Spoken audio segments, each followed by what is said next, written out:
after that abysmal loss to the Ottawa Senators, where the Leafs do not play well, and they look very lost without Austin Matthews and lose 6-2 to the Sens, they bounce back in a big way this evening as they take down the Washington Capitals at Scotiabank Arena 5-1 and get back into the win column with one game remaining before the All-Star break against the Boston Bruins on Wednesday night. And in the first period, look, I thought the Leafs played a really good period, but they couldn't bury anything.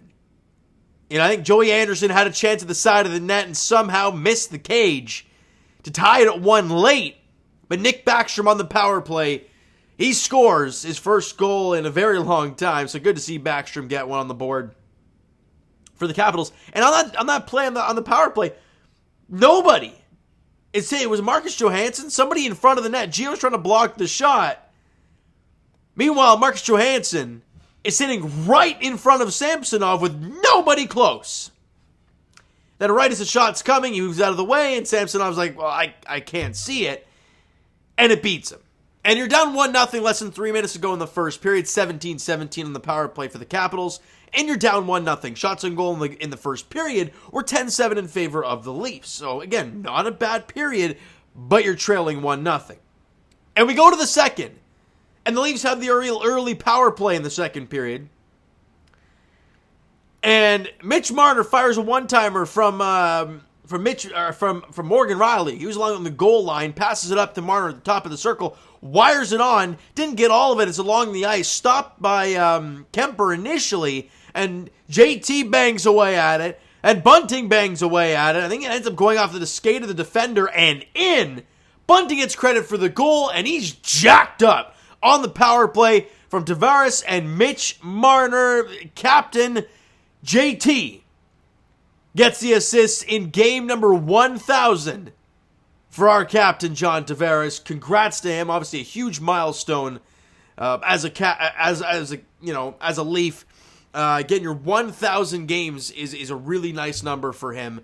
And congrats to JT for that. That goal is at 1:29 of the second period.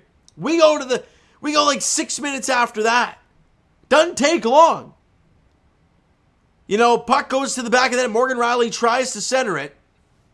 And it hits somebody and goes to the back of the net. JT and Bunting are there. One of them centers it. And Riley buries one. Looks to the heavens. And he's finally got a goal. Gets the monkey off his back.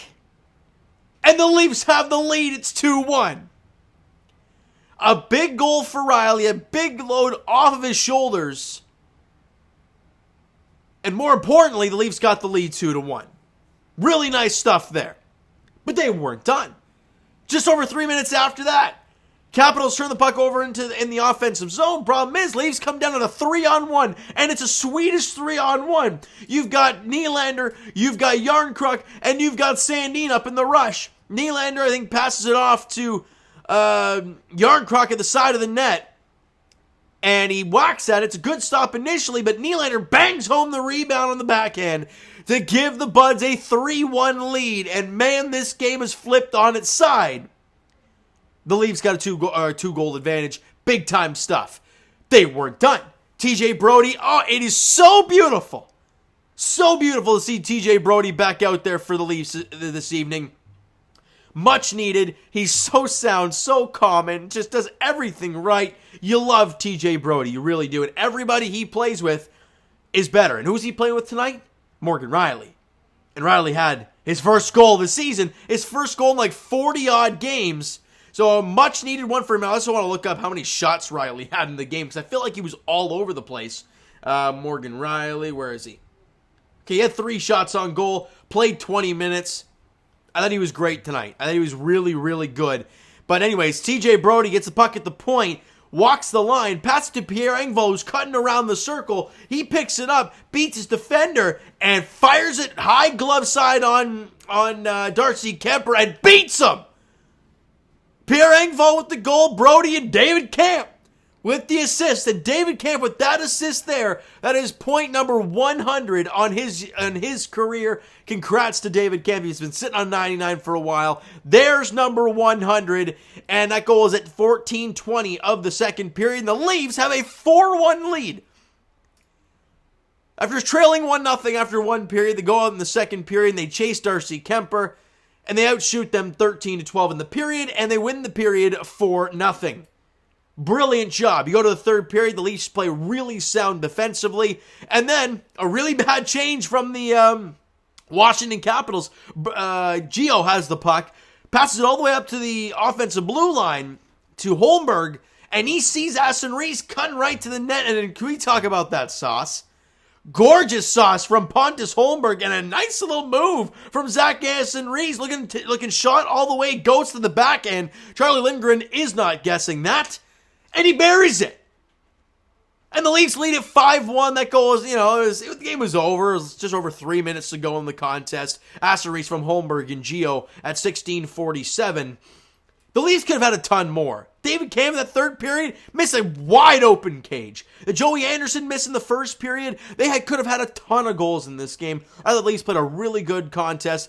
5-4 in shots for the Capitals in the third period. Shots on goal for the game, 27-24 in favor of the Leafs. And more importantly, for me, they get a W without Auston Matthews. Every game that you can win without Auston Matthews in the lineup is so crucial. And you got that done today.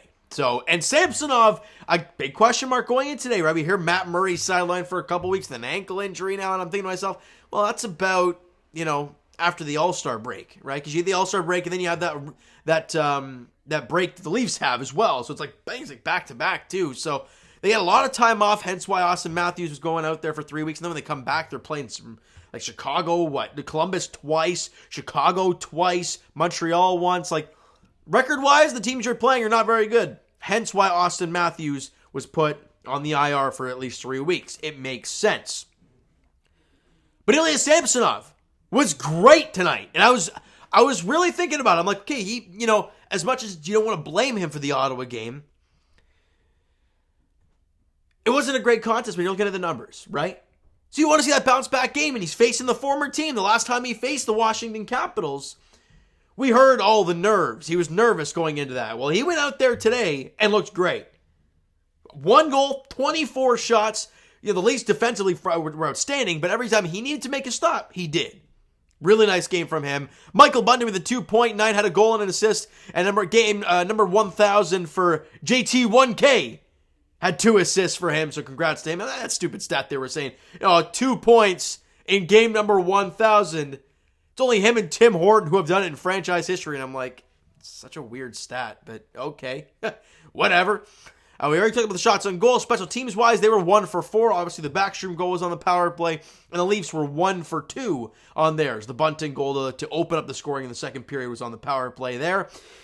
And now, the Leafs have one more game before the All-Star break. And look, it's one of those statement games. You're taking the Boston Bruins at Scotiabank Arena. They've lost 3 consecutive. They lost 4-1 to Carolina today. So are they starting that little bit of a slide like we talked about? Have they peaked early?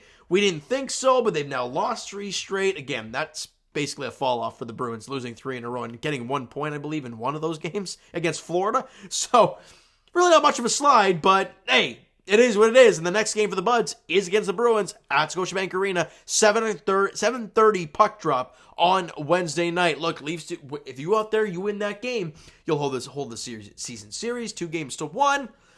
What else would happen? You'll go into the break having won 2 straight, and I don't know, positive vibes. That's all there is to it, all right? So you know what, guys? That is going to do it for this one. If you enjoyed the video and the game this afternoon, evening, smack that like button, do appreciate that. Hit the subscribe button. You guys not already. Comment down below your thoughts on the video, thoughts on the game. Would you like, would you not like from today's game for the Toronto Maple Leafs?